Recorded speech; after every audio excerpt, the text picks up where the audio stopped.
चलिए 9 बज गए। हेडिंग डालिए। नया topic Indian geography. Drainage system of India. Drainage system of India. कल वाले क्वेश्चंस आप लोगों ने कर लिए होंगे, अगर दिए थे गए थे कुछ आपको को। Drainage system of India important topic है। प्रीलिम्स के पॉइंट से तो बहुत इंपॉर्टेंट है, मेंस के लिए भी काफी ज्यादा इंपॉर्टेंट है। ठीक है, drainage system of India. Drainage system of India Bharat का मबुआ क्षेत्र कुछ बोलते हैं, हिंदी वाला भी कोई नहीं है। ठीक है, ड्रेनेज सिस्टम ऑफ इंडिया। थोड़ा सीरियस होकर करिए काम, इसका जरूरी है। ठीक है, तो लिखिए number 1, what is drainage. What is drainage, क्या होता है drainage. What is drainage. Bharat मतलब नॉर्मली ड्रेनेज क्या होता है। नॉर्मली ड्रेनेज का मतलब क्या होता है, तो लिखिए the movement of water, the movement of water along well defined channel, along with well defined channel, along with well defined channel known as drainage, known as drainage.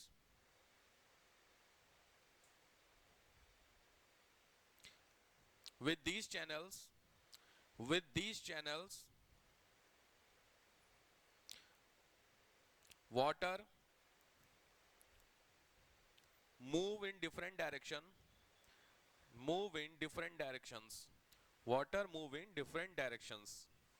तो पहला हो गया व्हाट इज ड्रेनेज। दूसरा होता है factors. Factors का मतलब होता है ड्रेनेज सिस्टम को कौन कौन से फैक्टर्स होते हैं जो डिसाइड करते हैं। What are the factors to decide the drainage system. तो उसके लिए 4-5 फैक्टर हैं। नंबर 1, पहला फैक्टर है रॉक्स, दूसरा फैक्टर है जियोलॉजी, तीसरा फैक्टर है पाथ, फोर्थ फैक्टर है स्लोप। ध्यान से, rocks, geology, path, slope. Rocks का मतलब डैश करके चाहिए तो नीड होना चाहिए, तो रॉक्स का मतलब होना चाहिए नेचर। रॉक्स का नेचर कैसा है। नेचर का मतलब दो तरीके के नेचर होते हैं रॉक्स के। एक होता है केमिकल नेचर और दूसरा होता है रॉक्स का फिजिकल नेचर। ठीक है, तो केमिकल और फिजिकल नेचर कैसा है। केमिकल का मतलब है, और डिटेल में जाना चाहिए तो केमिकल का मीनिंग होना चाहिए वाटर सॉल्युबल। ठीक है, तो वाटर सॉल्युबल आपका है या नहीं है। अगर वाटर सॉल्युबल है तो पाथ दूसरा होगा, और वाटर सॉल्युबल नहीं है तो पाथ दूसरा होगा। तो अलग अलग चीजें होती हैं। ठीक है, फिजिकल का मतलब होता है सॉलिडनेस। सॉलिडनेस का मतलब होता है कि कितना ज्यादा ठोस है, सॉलिड है। ठीक है, कितना ज्यादा ठोस है। नेक्स्ट होता है factor velocity. Last factor velocity, वेग। ये 5 फैक्टर होते हैं जो किसी भी ड्रेनेज सिस्टम अपवाह तंत्र को डिसाइड करते हैं। वेग,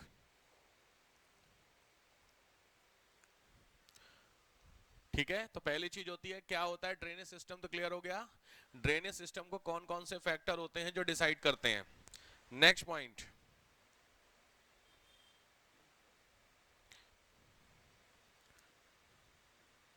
नेक्स्ट पॉइंट,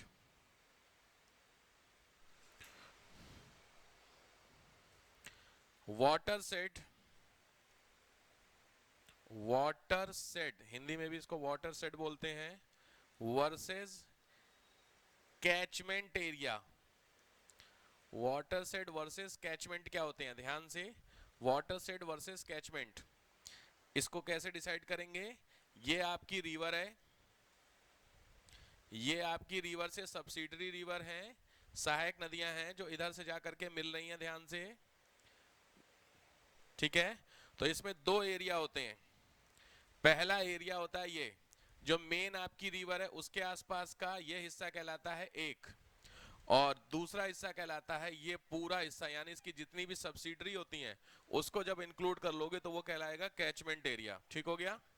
तो वाटर का मतलब और कैचमेंट का मतलब समझ में आ गया। वाटर सेड और कैचमेंट क्या होता है, ध्यान से, जो मेन आपकी रिवर है उस रिवर के आसपास का क्षेत्र जो होगा दैट इज कॉल्ड, लिख लीजिए, वाटर सेड का मतलब the area related to the main river only, the area related to the main river only, मुख्य नदी से संबंधित क्षेत्र, मुख्य नदी से संबंधित क्षेत्र, मेन रिवर ओनली, मुख्य नदी से संबंधित क्षेत्र।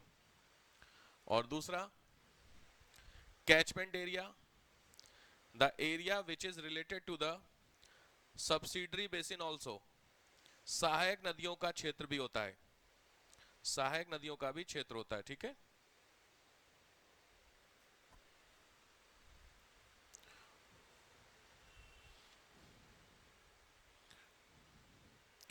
ध्यान से, यहां पर एक चीज समझने वाली बात है कि अगर आपकी ये मेन रिवर जा रही है यहां से या यहां से कुछ इस तरीके से, आपकी मान लीजिए सब्सिडरी रिवर है, ठीक है, ये तो आपकी इधर की तरफ चल रही है, और जो सब्सिडरी रिवर है वो आपकी इस तरीके से इधर से आ रही है। तो एक चीज सोचने वाली बात होती है कि ये जो एरिया होगा ये क्या होगा, पानी होगा कि जमीन होगी, ये क्या होगा, लैंड होगा ना भाई। जब लैंड होगा तभी तो ये पानी आपका इधर से इधर, और नहीं तो लैंड पानी तो इधर चला जाता कि नहीं चला जाता। तो ये हिस्सा क्या होता है, तो इस हिस्से को बोलते हैं watershed, watershed land area, ध्यान से नोट करते चलिए, वाटर सेड भूमि क्षेत्र, watershed land area, watershed भूमि क्षेत्र।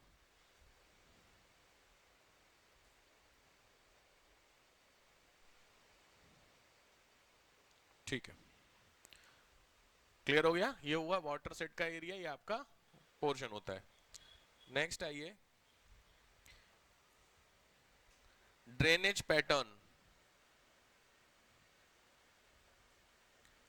ड्रेनेज पैटर्न,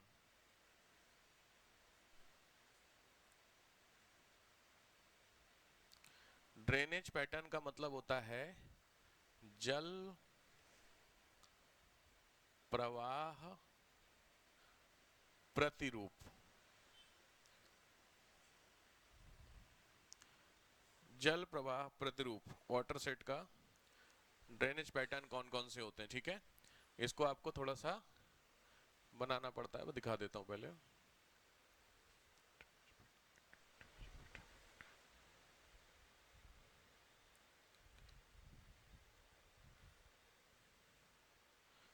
देखो, drainage pattern in India, Bharat का जो ड्रेनेज पैटर्न होता है, बहुत ध्यान से, ये कुछ इस तरीके के कई सारे पैटर्न काम करते हैं। आप कोई सा ले लीजिए, ये ले लीजिए, ध्यान से, इन पैटर्न का मतलब क्या होता है पहले फिर आपको बनाना होगा। यहाँ पे एक चीज समझना, ये मेन स्ट्रीम है, ये मेन स्ट्रीम है, इससे मिल रही है आ करके, ठीक है, इस मेन की दूसरी सब्सिडरी फिर उसकी सब्सिडरी, दिख रहा है पैरेलल पैरेलल में, trellis, radial, centrifugal, centripetal, distributary, rectangular और एनुलर, ये आपके 9 क्या होते हैं, पैटर्न होते हैं, समझ गए। जो मेन रिवर है आपकी, जो मुख्य नदी है, एक मिनट ध्यान से, ये जो आपकी मेन रिवर है यहां से, ये आपकी मेन रिवर है, ठीक है। तो इस मेन रिवर से यहां से ये सब्सिडरी ऐसे होकर के यहां पे आई, फिर इसकी सब्सिडरी यहां पे गई, समझ गए, फिर इधर से एक और सब्सिडरी होकर के ऐसे आकर के मिलती है, कुछ कुछ समझ में आ रहा है। तो ये एक पैटर्न होता है। इसी तरीके से एक आपकी मेन रिवर है, ये मेन रिवर आपकी यहाँ गिरी, वहीं उसी एरिया की एक दूसरी मेन रिवर होगी, वो यहाँ पे आकर के गिरेगी, उसी एरिया की तीसरी मेन रिवर यहाँ गिरेगी, समझ रहे हो। तो ये pattern, parallel pattern, trellis pattern, radial pattern. इसी तरीके से रेडियल पैटर्न का मतलब क्या होता है, यहाँ पे देखो ये हिस्सा खाली है, ठीक है, ये हिस्सा खाली होगा तो ये जितनी भी रिवर है उधर की तरफ निकल रही है, किधर की तरफ जा रही है, नीचे की तरफ, ऐसे करके। तो लॉजिक क्या लगता है, ये हिस्सा ऊपर होगा कि नीचे होगा, भाई माउंटेन का एपेक्स पोर्शन होगा तो वहां से नीचे नीचे की तरफ जा रही होंगी सारी नदियां, ऐसे एरिया मिलते हैं। सेंट्रीफ्यूगल का मतलब होता है सारी रिवर किधर की तरफ फ्लो कर रही हैं, टुवर्ड्स, सेंट्रीफ्यूगल किधर होता है, अंदर की तरफ, बाहर की तरफ, सेंट्रीफ्यूगल फोर्स अंदर की तरफ काम करता है, ठीक है। तो यहाँ पे यह अंदर की तरफ, सेंट्रीपिटल बाहर की तरफ। ये क्या है आपको इसका मतलब, ये कोई एक लेक टाइप की दिख रही होगी कि नहीं, इस झील से बेसिकली नदियां बाहर की तरफ निकल रही हैं। ये हो गया माउंटेन, ये डिस्ट्रीब्यूटरी जनरली डेल्टा होता है। पैटर्न समझ रहे हो कुछ कुछ? तो ये सारे पैटर्न होते हैं जो दुनिया भर की रिवर्स में आपको मिलते हैं, तो ये बहुत इंपॉर्टेंट पैटर्न कहलाते हैं। ठीक है, नोट करिए।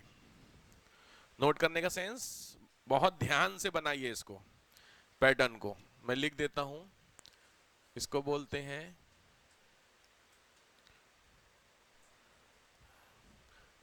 हिंदी में, आप लोग अपना करिएगा, समानांतर क्या बोलते हैं यार, समांतर। ये होता है आपका जाली नुमा, ये होता है आपका अरीय पैटर्न, ये होता है आपका अपरूप, ये होता है आपका अभिरूपीय। ये इंडिया की रिवर्स का एग्जांपल मैं दूंगा आपको। ये होता है बंटन, बंटन अभिरूप। ये होता है आयताकार, बहुत आराम से बनाइए। और ये होता है आपका रेखीय प्रतिरूप। ध्यान से बनाइए, प्रॉपर पैटर्न डायग्राम के साथ बनाइए।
हो गया, बनाइए बनाइए, ध्यान से बनाइए। प्रॉपर पैटर्न चाहिए, लिखने के लिए कई बार आया हुआ है पैटर्न आपको।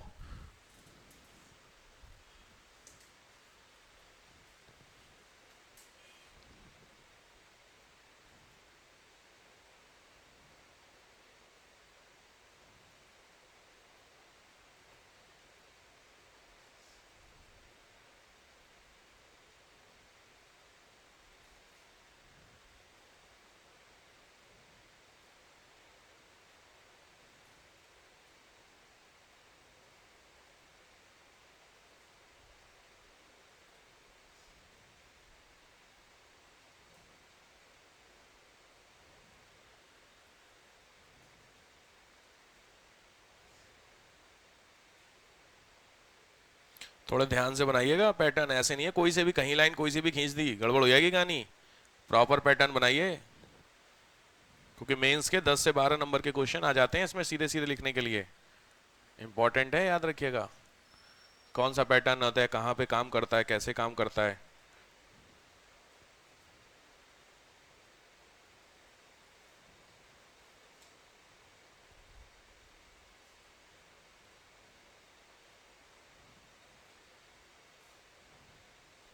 हो गया,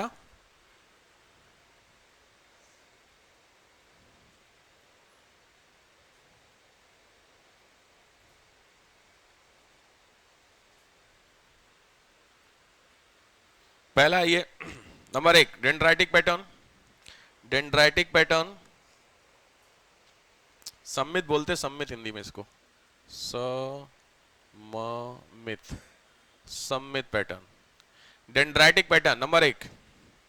डेंड्राइटिक पैटर्न में लिखिए नॉर्दर्न प्लेन रिवर्स लाइक, उत्तरी मैदान की नदियां dash Ganga Yamuna, Ganga Yamuna, northern plain की जो भी रिवर होती हैं वो इस पैटर्न पे काम करती हैं, गंगा यमुना भी आपको दिखेंगी। नेक्स्ट दूसरा पैटर्न है, सेकंड आपका क्या है, parallel, parallel pattern, parallel pattern बहुत कॉमन पैटर्न है, पैरेलल पैटर्न आपको बहुत आसानी से दिख जाता है इंडिया में। ये हटा दूं, लिखा हुआ तो आप लोगों ने लिख लिया होगा ना ब्लैक वाला, ध्यान से देखो, ये है ना आपका इंडिया का जो साउदर्न पोर्शन है, ध्यान से, नॉर्थ इंडिया साउथ इंडिया है, तो यहां पर एक आपको माउंटेन मिलता है उसको बोलते हैं वेस्टर्न घाट, एक यहां पर माउंटेन मिलता है इसको बोलते हैं ईस्टर्न घाट, ठीक है, ईस्टर्न घाट और वेस्टर्न घाट। तो बेसिकली ध्यान से, ये जो वेस्टर्न घाट है यहां से बहुत सारी नदियां हैं जो इधर की तरफ निकल करके ऐसे जाती हैं, इधर गिरती हैं, समझ रहे हो, बहुत सारी रिवर आपको यहां से मिलेंगी, जिसमें से आपकी मेन है कृष्णा है, गोदावरी है, कावेरी एटसेट्रा। तो इसमें ये जो आपको भाई ऑब्वियस बात है, ये एक तरीके का माउंटेन हो गया ना, तो अगर ये माउंटेन है तो माउंटेन से इधर जाएंगी तो इधर भी तो आएंगी, तो जब इधर की तरफ जो रिवर आती हैं उनको देखो डिस्टेंस कम मिल रही है तो वो सीधे यहीं पे गिरेंगे आकर के, बात समझ रहे हो। तो ये बड़ी आसानी से आपको ये पैटर्न दिखता है, पैरेलल वाला पैटर्न, ठीक है, अभी दिखेगा इमेज में आपको दिखा दूंगा मैं, ठीक है। तो लिखो mainly river of western ghat towards Arabian sea, मुख्यतः वेस्टर्न घाट की नदियां डैश अरब सागर की ओर, western ghat river towards, western ghats rivers towards Arabian sea, अरब सागर की तरफ गिरने वाली नदियां। Next trellis pattern, trellis pattern में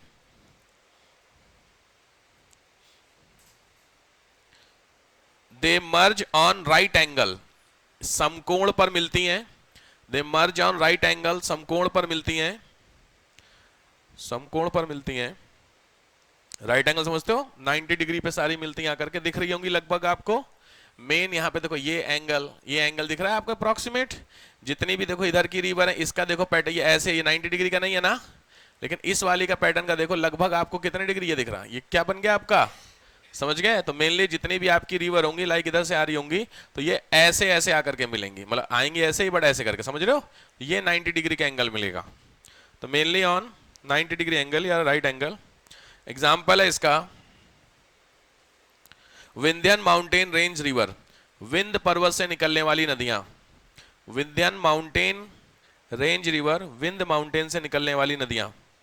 नेक्स्ट रेडियल पैटर्न, अरियो, रेडियल पैटर्न, रेडियल लिखो, in this type mid portion is generally mountain, इस तरीके की संरचना में मध्यवर्ती क्षेत्र सामान्यतः माउंटेन होता है, generally mountain, from where the river moves towards lower side, from where the rivers move towards lower side, जहां से नदियां नीचे की तरफ फ्लो करती हैं, जहां से नदियां नीचे की तरफ फ्लो करती हैं।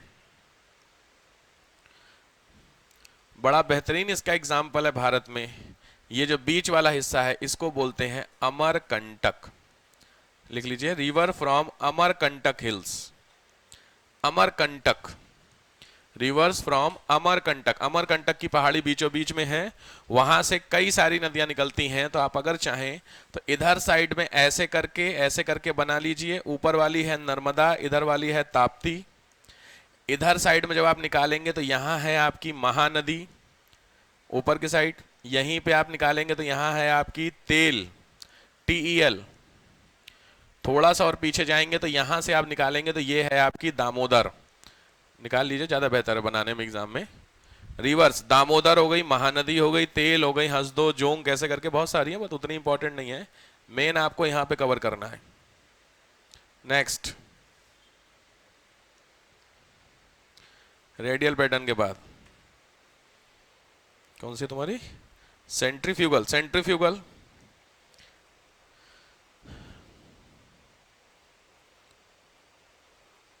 छोड़ दीजिए, सेंट्रीफ्यूगल नहीं आया हुआ है। सेंट्रीपिटल, सेंट्रीपिटल, सेंट्रीपिटल में आपको क्या दिख रहा है, बीच में कुछ ना कुछ है, और ये मैंने क्या बताया था जनरली क्या होगी ये, लेक। तो लिखो in mid portion, in mid portion मध्यवर्ती क्षेत्र में generally we found a lake, हम सामान्यतः एक झील पाते हैं। Generally we found a lake, generally हम क्या पाते हैं, एक लेक पाते हैं। एग्जाम्पल है लोकटक लेक, लोकटक, लोकटक लेक मणिपुर। मणिपुर में आपको इस तरीके की रिवर मिलती है, मणिपुर। नेक्स्ट डिस्ट्रीब्यूटरी पैटर्न,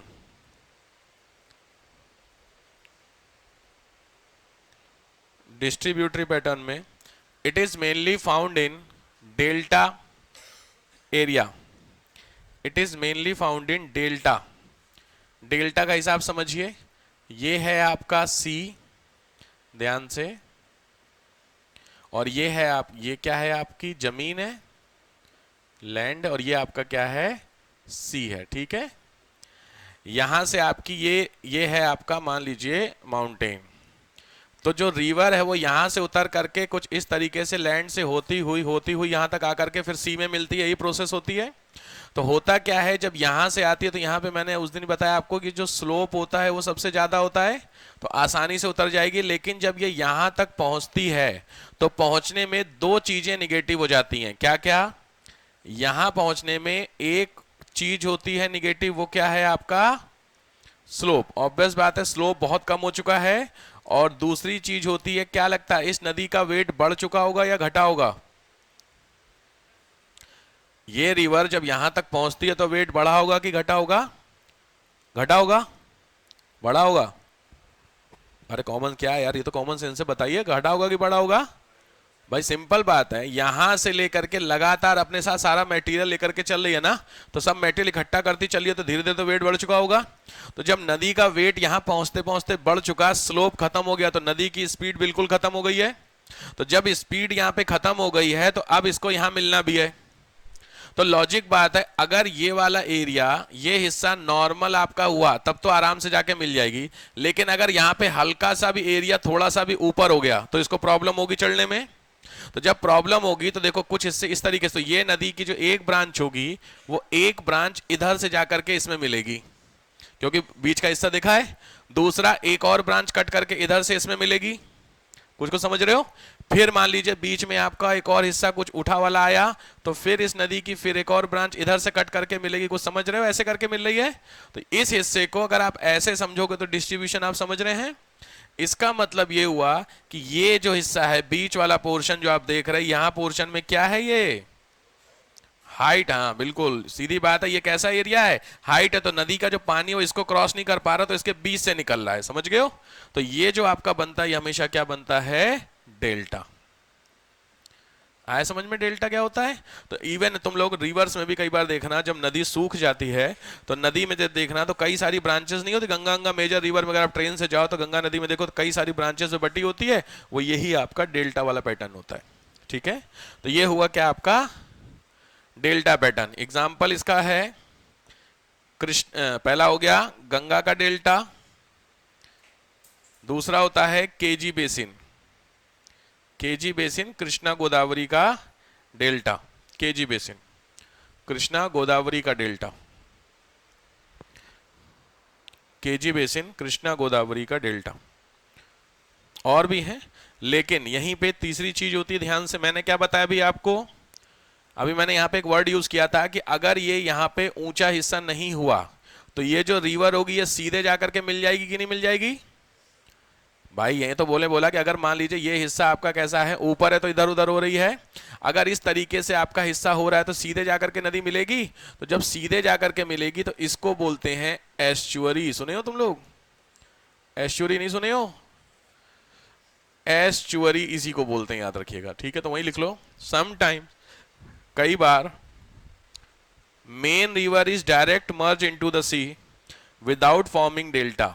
मुख्य नदी सीधे समुद्र में जाकर मिल जाती है, सीधे समुद्र में जाकर मिल जाती है बिना डेल्टा बनाए, बिना डेल्टा बनाए इस संरचना को या इस स्ट्रक्चर को एस्चुरी बोलते हैं। It is known as estuary, इसको एस्चुरी के नाम से डिनोट करते हैं। नेक्स्ट है आपका रेक्टेंगुलर, रेक्टेंगुलर पैटर्न, आयताकार। ये स्ट्रक्चर भी, जो आयताकार वाला स्ट्रक्चर है, ये स्ट्रक्चर भी आपको मिलता है विंध्यन माउंटेन में। लिख लीजिए एग्जांपल, विंध्यन माउंटेन। विंध्य जो पर्वत है उसी में आपको मिलता है ये वाला माउंटेन। और लास्ट है एनुलर। एनुलर का पैटर्न होता है, रिंग बनाती है। एग्जांपल लिख लो, एनुलर पैटर्न है नीलगिरी माउंटेन। नीलगिरी सुना है आप लोगों ने? नीलगिरी माउंटेन कहां पर है? नीलगिरी माउंटेन किसी को आइडिया? साउथ में है। साउथ में कहां पर है? तमिलनाडु में। अच्छा ठीक है, लिख लीजिए नीलगिरी माउंटेन। तमिलनाडु है कि नहीं है? मर्जर पॉइंट पे है तमिलनाडु और केरल में, ठीक है। ईस्टर्न घाट वेस्टर्न घाट मैंने बताया था ऐसे करके, याद है? ईस्टर्न घाट आ रहा था, जहां पे मिलता है ना उस हिस्से को बोलते हैं नीलगिरी, ठीक है। चलो, तो ये हुआ तुम्हारा डेंड्राइट, ये क्या हुआ? पैटर्न। तो कितने तरीके के पैटर्न हो गए आपको समझ में आ गया? चलो,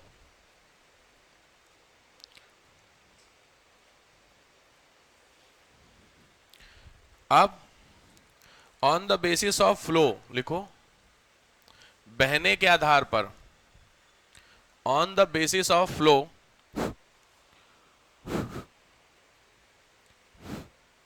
क्या हो गया? ये बड़ी समस्या है यार। On the basis of flowing there are two type of structure found. दो तरीके के स्ट्रक्चर मिलते हैं। पहला होता है सीक्वेंट समरूपी, दूसरा होता है इनसीक्वेंट असमरूपी। असमरूपी on the basis of flowing है, बहने के आधार पर, ठीक है। ध्यान से, कॉन्सिक्वेंट, सबसीक्वेंट, ऑब्सीक्वेंट, रीसीक्वेंट। ध्यान से, कॉन्सिक्वेंट पहला,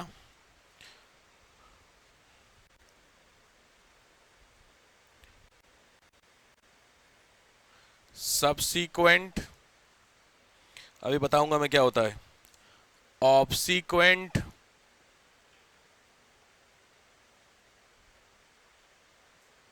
और रीसीक्वेंट।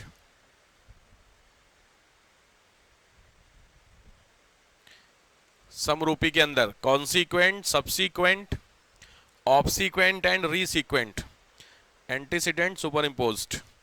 असमरूपी में एंटीसीडेंट और दूसरे होते हैं सुपर इम्पोज्ड।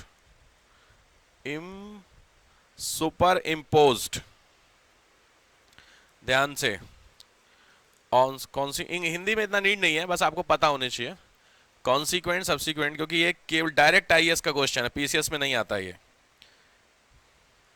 कॉन्सिक्वेंट, सबसीक्वेंट, ऑब्सीक्वेंट, रीसीक्वेंट और इनसीक्वेंट। सिंपल तरीके से ऐसे समझो, सीक्वेंट का मतलब होता है the river which can not change its path, जो अपने रास्ता को नहीं बदलती है। नदियां, बहुत सारी नदियां अपने रास्ते को चेंज कर लेती हैं। क्या लगता है चेंज करती होंगी बहुत सारी रिवर्स? भाई करती हैं, बहुत सारी नदियां चेंज करती हैं। क्यों करती होंगी? अरे यार, कोई भी नदी अपना रास्ता क्यों चेंज करती है? क्या दिक्कत है? क्या आती है? फ्लो तेज हो जाए। भाई सीधी बात है, अभी रिवर जब रास्ता चेंज की थी इस बार की, बहुत सारी पंजाब में नदियां हैं जिन्होंने इस बार अपना रास्ता चेंज किया है। भाई सीधी बात है, पानी बढ़ा, जब पानी बढ़ेगा बाहर, ठीक है, पहले नदी इस रास्ते से बह रही थी, उसके बाद यहाँ पे धीरे धीरे कंस्ट्रक्शन स्टार्ट हुआ। जैसे मान लीजिए बहुत सारे रीजन, यहाँ की जमीन ऊपर उठी, जब ऊपर उठेगी तो नदी इस रास्ते को फ्लो करने लगती है, तो यहाँ पे ये हिस्सा खाली हो गया। जब ये खाली हो गया तो यहाँ पे लोगों ने क्या कर लिए, कंस्ट्रक्शन कर लिए, बड़ी बड़ी बिल्डिंग और ये सब बना ली। अब अचानक से ये यहाँ पर इस एरिया में बहुत तेज बारिश हुई। जब बहुत तेज इस एरिया में बारिश हुई तो यहाँ पे कोई एक ऐसा पोर्शन होगा, डैम टाइप का होगा, जिस डैम के ऊपर पानी भरा, और पानी भरने से वो डैम के जो गेट थे वो खुल गए मतलब टूट गए। तो टूट गए तो नदी का जो पूरा पानी होगा वो किस रास्ते पे आएगा, नए रास्ते पे। तो ऑलरेडी रिवर में पानी है, जो रास्ता आपका ऑलरेडी बना हुआ था पुराना वाला, उस रास्ते पे पानी आएगा। और यही इस रास्ते पे जो पानी आएगा, यही पानी सबसे ज्यादा क्या करेगा, नुकसान करेगा। तो इसलिए केदारनाथ ट्रेजेडी है जो वो सबसे बेहतर एग्जाम्पल है नदी के रास्ता चेंज करने का। केदारनाथ ट्रेजेडी में कौन सी रिवर रिस्पॉन्सिबल थी, कौन सी, मंदाकिनी रिवर थी, बिल्कुल सही। ये नोट हो गया, ध्यान से समझो जरा। केदारनाथ रिवर में वो मंदाकिनी रिवर, ठीक है, मंदाकिनी नदी थी, याद रखिए। यहां पे केदारनाथ मंदिर है, ठीक है, अब मंदिर ही समझो इसे, ठीक है, मंदिर है। और इस मंदिर के इधर से मंदाकिनी बहती थी कई सालों पहले, सैकड़ों साल पहले, और बाद में इस नदी ने अपना ट्रैक चेंज करके थोड़ा सा दूर चली गई केदारनाथ से, ठीक है। यहां पर ऊपर साइड में इस हिस्से में यहां पर एक ग्लेशियर था, डैम था, इसी ग्लेशियर का नाम है चोराबाड़ी। चोराबाड़ी सुना है आप लोगों ने, इसकी इंपॉर्टेंस क्या है। चोराबाड़ी ग्लेशियर वही इंपॉर्टेंस है जिस जगह पे आपको पता होगा भगवान शिव ने ब्रह्मा जी का सर काटा था, ये कहानी पता है, ओके, ये भी नहीं पता आपको है, ठीक। अब खैर स्पिरिचुअल बातें क्या बताऊं मैं आपको। एक बार ब्रह्मा और विष्णु जी में झगड़ा हो गया था इस चीज को लेकर के कि हम दोनों में से बड़ा भगवान कौन है। तो दोनों लोग आपस में जब थोड़ा झगड़ने लगे तो बीच में जब भी कुछ होता है तो किसको लाया जाता है, शिवा, भाई सीधी बात है, वो आएंगे भाई, सीधी बात है, मैटर सॉल्व करने के लिए। तो उन्होंने एक लाइट जलाई, शिवलिंग की कहां से स्टार्ट होता है वो मैं बता रहा हूं। एक लाइट आई, उस लाइट को बोला गया कि आप ब्रह्मा जी से और विष्णु जी से आप लोग इसके छोर को पता करिए, एपेक्स, टॉप पोर्शन कहां पर है और लोअर पोर्शन कहां पर है। अगर आप पता कर लेंगे जो भी पहले, वो ज्यादा बेहतर गॉड माना जाएगा, ठीक। तो ब्रह्मा जी निकले टॉप की तरफ, विष्णु जी निकले साउथ की तरफ। विष्णु जी लास्ट तक पहुंचते पहुंचते नहीं बता पाए क्योंकि उसका छोर आइडिया नहीं था कहां पर है। शिवलिंग कहां, शिवलिंग की हम लोग पूजा करते हैं तो शिवलिंग जो है वो है क्या वो बता रहा हूं मैं आपको, ठीक है। और जो ब्रह्मा जी थे वो ऊपर की तरफ, ब्रह्मा जी थोड़े से चंट आदमी, तो उन्होंने बेसिकली आ करके बोल दिया हमने पता कर लिया, जबकि ऑब्वियस बात है पता तो नहीं कर पाए होंगे। तो शिव जी को जब बोले कि शिव जी से बोले क्या कि हमने पता कर लिया कहां पर है, तो शिव मजाक थोड़ी चल रहा है, तो आपने क्या बोला, झूठ बोला।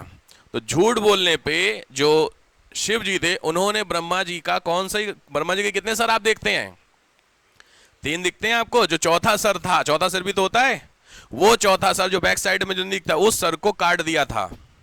लेकिन ब्रह्मा भगवान है, ब्रह्म है, तो ब्रह्म हत्या ये उनके ऊपर पड़ गई पेनाल्टी, शिवा के ऊपर। ब्रह्म हत्या तो की है ना आपने, तो उनका जो ब्रह्मा जी का सर था वो उनके त्रिशूल से स्टिक हो गया, चिपक गया। तो वो पूरे जगहों पे घूम रहे थे, क्या करें कहां करें चीजों को लेकर के। तो जहां पे उन्होंने अपने त्रिशूल की जो आग नहीं थी जिससे किया था, वो आग यहां पे शांत हुई थी चोराबाड़ी ग्लेशियर में। चोराबाड़ी जो डैम है, झील है, उस झील में शांत किया था। शांत का मतलब है जो त्रिशूल था उसकी जो फायर थी उसको शांत किया था। जो हेड था वो वहां पे भी नहीं निकला था, हेड कहां निकला था, काशी में। तभी तो काशी में जब ये पहुंचे थे शिवा, वो घूमते घूमते पूरे जगह घूम रहे थे ना, ऊपर नीचे माताल, जब काशी पहुंचे तो काशी पहुंचते ही सर अलग हो गया उससे, त्रिशूल से। तब काशी, तो इससे क्या आइडिया लगा, क्योंकि काशी में कोई भी जाएगा तो उसे क्या मिल गया, मोक्ष। तो इसीलिए काशी को क्या बोलते हैं, मोक्ष की नगरी। अब आया समझ में कुछ कुछ कहानी। इसीलिए लोग क्या कहते हैं, काशी में अगर आप मरते हैं जेन्युइन डेथ, मैंने काशी में जाकर आपने कर ली, सुसाइड कर ली, काम खत्म हो गया, हम तो मोक्ष मिल गया। काशी में अगर नॉर्मल डेथ आपकी होती है तो ये जो साइकिल है ना, जीने मरने वाला साइकिल, ये साइकिल से आप बाहर निकल जाते हैं, मोक्ष मिल जाता है काशी में। ऐसा किताबों में बोला गया, रियलिटी तो हमें भी नहीं पता सच है कि झूठ है। इसीलिए काशी में बहुत कई सारी जगह हैं जहाँ पे मोक्ष ग्रह बने हुए हैं, मुक्ति धाम उनको रखा गया, होटल्स टाइप के हैं। वहाँ पे जिन लोगों के पेरेंट्स बहुत ज़्यादा बुजुर्ग हो चुके हैं, जो नियर टू डेथ होते हैं, वो लोग काशी में चले जाते हैं और उनको वहीं रखा जाता है 15 दिन के लिए। अगले 15 दिन में अगर उनकी डेथ हो जाती है तो बात खत्म हो जाती, नहीं होती है तो वापस उनको घर भेज दिया जाता है। बहुत सारे मुक्ति धाम है काशी में। गए हैं आप लोग काशी? कोई काशी नहीं गया? कहा कैसे मोछ लेना हो तब जाएंगे सर, अभी क्या करेंगे काशी? यहाँ जा करके काशी में कौन बैठे हैं? अरे यार काशी में कौन है भोलेनाथ जी के रूप? विश्वनाथ। काशी आप नहीं गए हैं? काल भैरव सुने? काल भैरव काशी में भी तो है काल भैरव। हाँ, तो काशी के कोतवाल याद रखिए, काशी में जिसकी भी पोस्टिंग होती है गवर्नमेंट जॉब की, उसकी पहली जो अपॉइंटमेंट होती है वो काल भैरव से होती है। बिना काल भैरव के दर पे पहुंचे वाला गेट पे आप ज्वाइन नहीं कर सकते हैं। मजाक नहीं कर रहा हूँ मैं। सरकारी नौकरी अगर आपकी लगी, सरकारी छोड़ो, अगर आपकी पोस्टिंग हुई काशी में, प्राइवेट सरकारी कुछ भी, तो पहले काल भैरव के गेट पे जाना है आपको। कोतवाल है वहाँ के। बड़ी खतरनाक स्टोरी है, मजाक नहीं है। जैसे महाकाल के बारे में बोला जाता ना कि रात को नहीं रुकते हैं कोई, जो भी रात को राजा रुका है महाकाल वहाँ उज्जैन में, उसकी कहानी खत्म है, अगले साल वो राजा नहीं बनेगा। ये रूल है महाकाल उज्जैन का। क्योंकि राजा कौन है? महाकाल। तो कोई और अगर राजा, और राजा का मतलब सीएम पीएम, ये राजा होते हैं ना इंडिया के एक तरीके से, वो अगर वहां पे रुक गए रात को उज्जैन में, तो ये पक्की बात है कि अगली बार सरकार खत्म उनकी। बराबर की बात हो गई ना। महाकाल जब वहां बैठे हैं तो तुम कैसे हो गए भाई साहब? इतनी भी क्या औकात है तुम्हारी? समझो बात करो मेरे। तो ये कुछ है ट्रेंड। खैर, तो ये होता है चोराबाड़ी। तो यहाँ पे कहानी जो 13 मई की थी, यहाँ पे बहुत तेज क्या फटा था? बादल। सुना है? Cloud burst. तो ये बादल के फटने से ये जो डैम होता है, इस डैम के गेट होते होंगे, और डैम में लगातार जब बारिश हो रही है तो डैम का जो पानी का लेवल होगा वो क्या होगा? ऊपर होगा। तो ऊपर हो गया तो ये जो हिस्सा था ना ये फट गया। तो जब ये फट गया तो इधर वाले हिस्से तो ऑलरेडी जा रहा था, ये पुराना वाला जो हिस्सा था यहाँ पे पूरा पानी आ गया और नदी का पानी इधर शिफ्ट हुआ है। लेकिन नदी में यहाँ जो बड़े बड़े माउंट, छोटे छोटे क्या होंगे? स्टोन्स, पत्थर, वो तो अभी इसी रास्ते पे ही होंगे। वो पत्थर उस पानी के साथ जब मूव किए, कहानी खत्म हो गई केदारनाथ की। देखे थे केदारनाथ? तो ये कहानी ठीक है। खैर पता नहीं कहां से बात आई। तो बहुत सारी नदियां जो अपना रास्ता चेंज नहीं करती हैं, बहुत सारी नदियां जो अपना रास्ता चेंज करती हैं, तो इनको बोलते हैं असमरूपी। का मतलब समरूप नहीं होती। समरूप समझ गए? मतलब जो चेंजेबल इन नेचर होती हैं। क्लियर हुआ? इसमें सबसे इंपॉर्टेंट है सुपर इम्पोज्ड। सुपर इम्पोज्ड को बस आप लोग जान लीजिए, इसको बोलते हैं अध्यारोपित। सुपर इम्पोज्ड का मतलब होता है अध्यारोपित। ये इंपॉर्टेंट है, बस हेडिंग डालो सुपर इम्पोज्ड।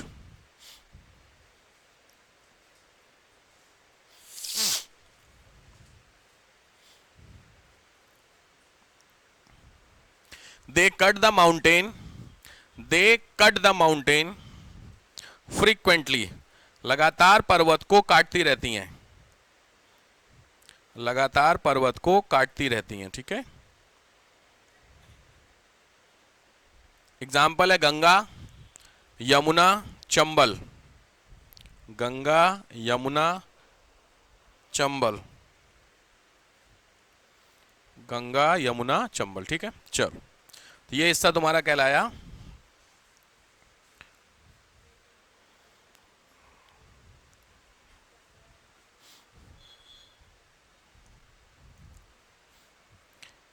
अब हेडिंग डालो drainage system of India. Drainage system of India, Bharat का ड्रेनेज सिस्टम।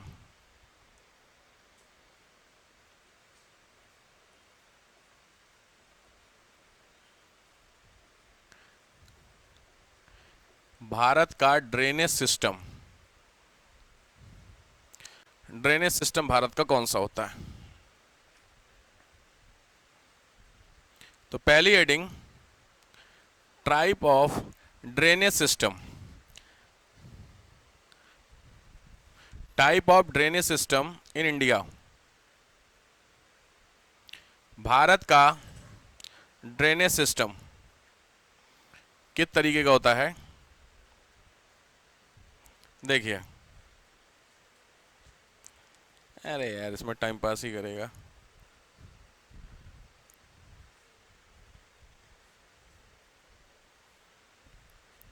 आप कोई रिवर ही उठा लो ज्यादा अच्छा। ध्यान से देखो, इंडिया का जो ड्रेनेज सिस्टम होता है वो दो पैटर्न पे काम करता है। पहला पैटर्न होता है हिमालयन ड्रेनेज और दूसरा होता है पेनिसुलर। हिमालयन ड्रेनेज सिस्टम प्रायद्वीपीय सिस्टम, हिमालयन ड्रेनेज सिस्टम और प्रायद्वीपीय ड्रेनेज सिस्टम। ठीक है, ध्यान से नोट्स बनाते चलिए। हिमालयन ड्रेनेज सिस्टम में 3 रिवर, पहली रिवर है गंगा, दूसरी है आपकी इंडस और तीसरी है आपकी ब्रह्मपुत्र। ये 3 रिवर होती हैं, गंगा, इंडस, ब्रह्मपुत्र।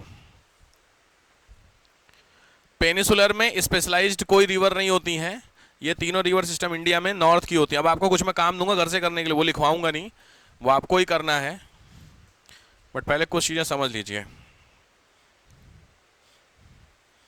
क्योंकि मैं डिटेल में नहीं जा रहा हूँ, प्रीलिम्स के पॉइंट ऑफ व्यू से चलना है हम लोगों को।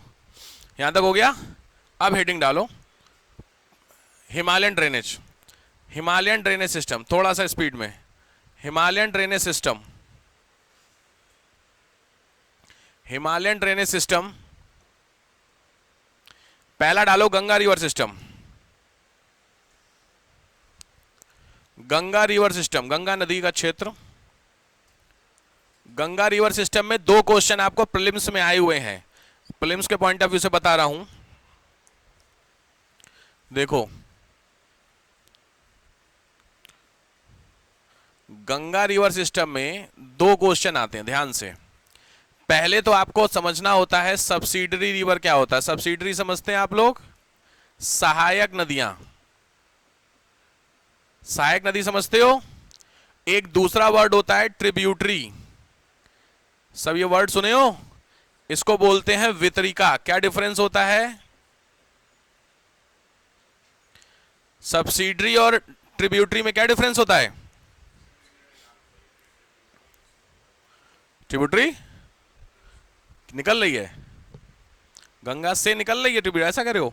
नहीं, नदी से नदी थोड़ी निकलती, नदी से तो कैनाल हम लोग निकालते हैं। सिंपल है, देखो कुछ नहीं है, पहले डिफरेंस समझ लो। जैसे आपकी ये मेन रिवर है, इस मेन रिवर में एक नदी आकर के मिली, ये क्या हो गई तुम्हारी? सही है। इसमें आपको क्या मिली? यमुना।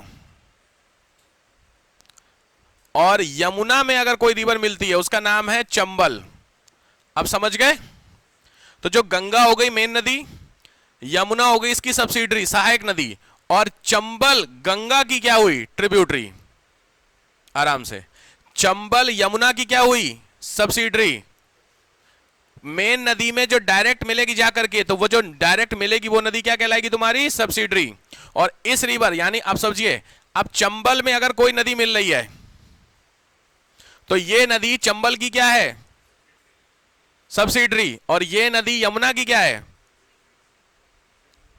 ट्रिब्यूटरी ना। और ये नदी गंगा की क्या है? लास्ट ऑप्शन क्या हुआ? ट्रिब्यूटरी, क्योंकि हमारे पास डायरेक्ट। समझ गए? तो आराम से भाई, कुछ टूटा कि कुछ गिरा? बॉटल, खतरनाक आवाज थी यार, आराम से ना, बोतल गिरी है। ठीक है, चलो। तो मेन रिवर, इससे जो आपकी मिलती है वो यमुना, ऐसी हुई आपकी चंबल। तो अब इस वाली इमेज में आओ, मान लो ये इमेज है। इस इमेज में देखो, ये आपकी कौन सी नदी है? गंगा। इस गंगा में जो मिल रही है जाकर के, वो लिखा हुआ, देखो क्या लिखा हुआ है? गोमती। लिखा हुआ गोमती, भाई दिख रहा है आप लोगों को? ये गोमती। तो गोमती गंगा की क्या है? सब्सिडरी। और गोमती में अगर कोई मिलती हुई आपको दिख रही है, ये गोमती आपको दिखी? अगर जैसे कोई और, जैसे ये देखो आपको दिखा, घाघरा है, घाघरा इधर साइड से, ये मेन नदी है। तो ये जो आपको दिख रही है, ये नदी किसमें? घाघरा में मिल रही कि नहीं मिली? और घाघरा आगे जाके किसमें मिल रही है? पटना के पास, गंगा में। तो जो घाघरा है वो गंगा की क्या हुई? सब्सिडरी। और घाघरा में मिलने वाली क्या हुई? Tributary of Ganga and subsidiary of Ghaghara. Clear हो गया? कोई कंफ्यूजन तो नहीं है? तो ये बहुत इंपॉर्टेंट होना चाहिए आपके सामने। तो आपको क्या करना है, पहला होमवर्क नोट करिए, फिर आगे आता हूं मैं। List of subsidiary and tributary of reverse.